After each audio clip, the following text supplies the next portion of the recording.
friends, and welcome to my kitchen. I'm here today to make some cheese scones. I call them never fail cheese scones because they never fail.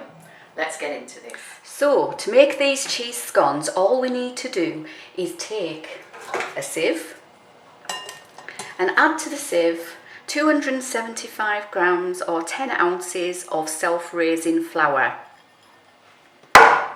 On top of that, we will take 1 teaspoon of mustard powder, half a teaspoon of baking powder, and half a teaspoon of salt.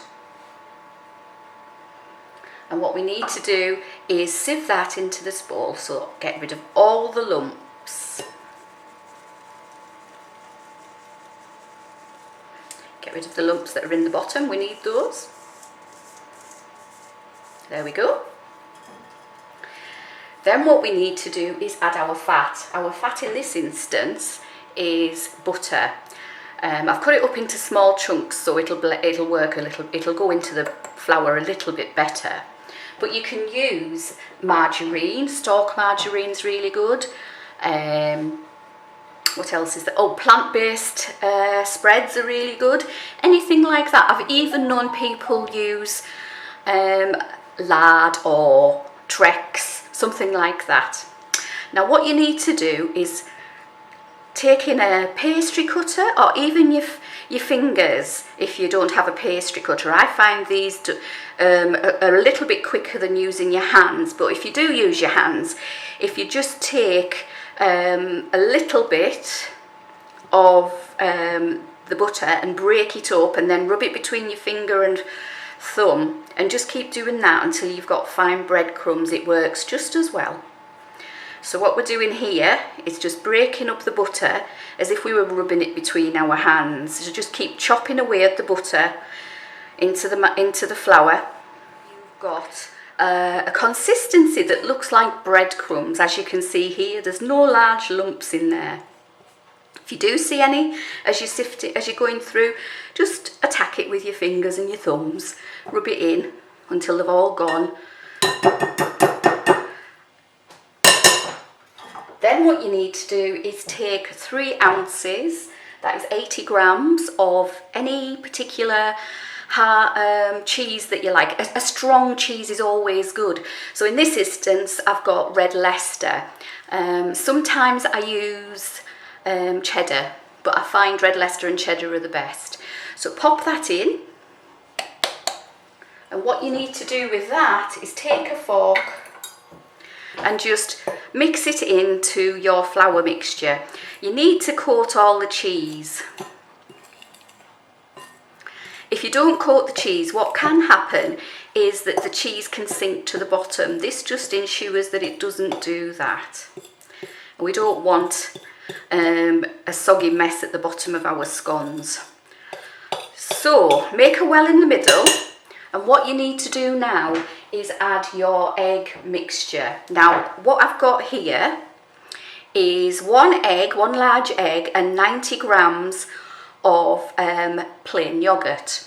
You can also use buttermilk, sour cream, and milk that is slightly curdled. It's what they used to use in days gone by when they didn't have these sort of things lying around.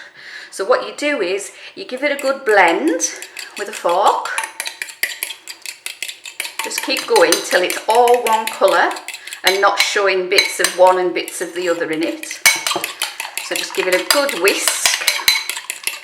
You don't need a whisk for this, guys. You can just use a fork. It's the best thing.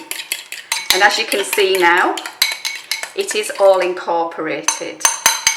Once we've done that, we need our fork, so pop it into your flour mixture to wait for you. And what you need to do now is tip your egg mixture and your yogurt into your flour mixture. What we do now is we take our fork and we incorporate the flour into the yogurt. Now try not to work too rough with this. You really need it to be gentle, but you need it to mix in, so just keep mixing gently. Don't overdo it. If you overdo it, you will get hard scones. There's no way around it, I'm afraid. So what we need to do is just keep mixing it away. Now, what I can see in this is that we've still got a bit of dry mixture in the bottom there, quite a bit of dry mixture. So what I'm going to do is I'm going to go and get some milk to pop in. What you need to do is put a couple of tablespoons into your mixture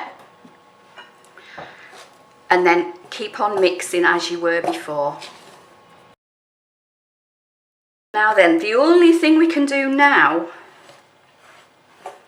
is test it. Now, I'm afraid you've got to get your hands in on this one, I'm afraid. So you are going to get dirty. So put your fork to one side, and what we're going to do is combine everything into one dough. So gently just start pushing things together.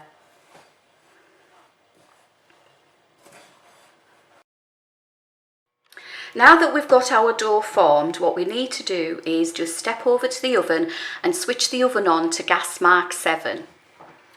Then taking a piece of greaseproof paper or baking parchment, what you do is you tip your dough onto there.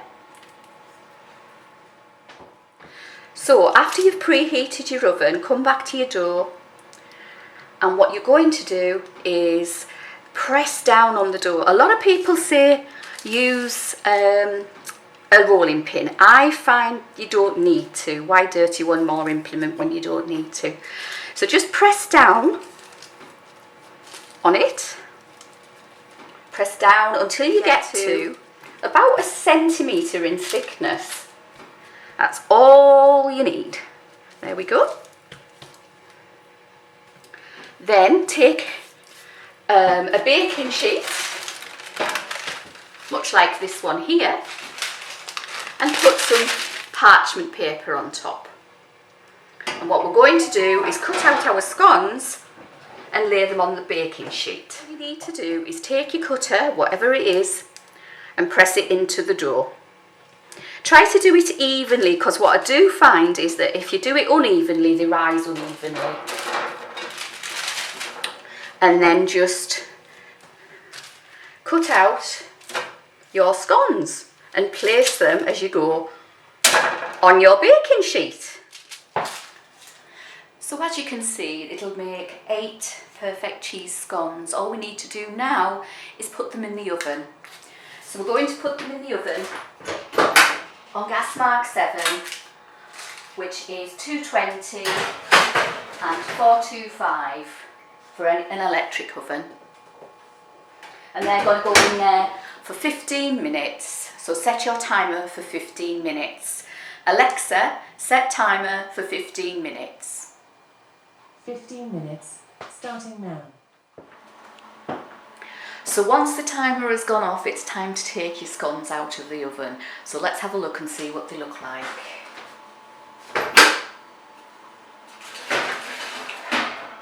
Oh, lovely, look at those. Never fail, these ones. Great. So now we've got our cheese scones. These scones never fail. So to prove it, what I'm going to do is cut into one of these now and show you exactly how good they are. So here's a plate and a knife that I've got. I will take one and just cut through the middle. There you go. Can you see that steam? I should have maybe left this for a bit longer, but I'm dying to try one. Get some butter.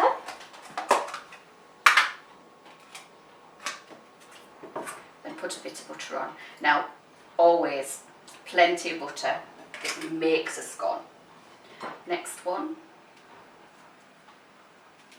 Oops, there we go. And then all you have to do is try it.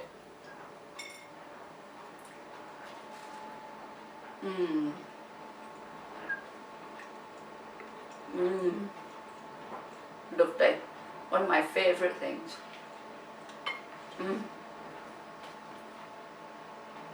Crispy on the outside, soft in the middle, cheesy, slightly salty, all round, very good.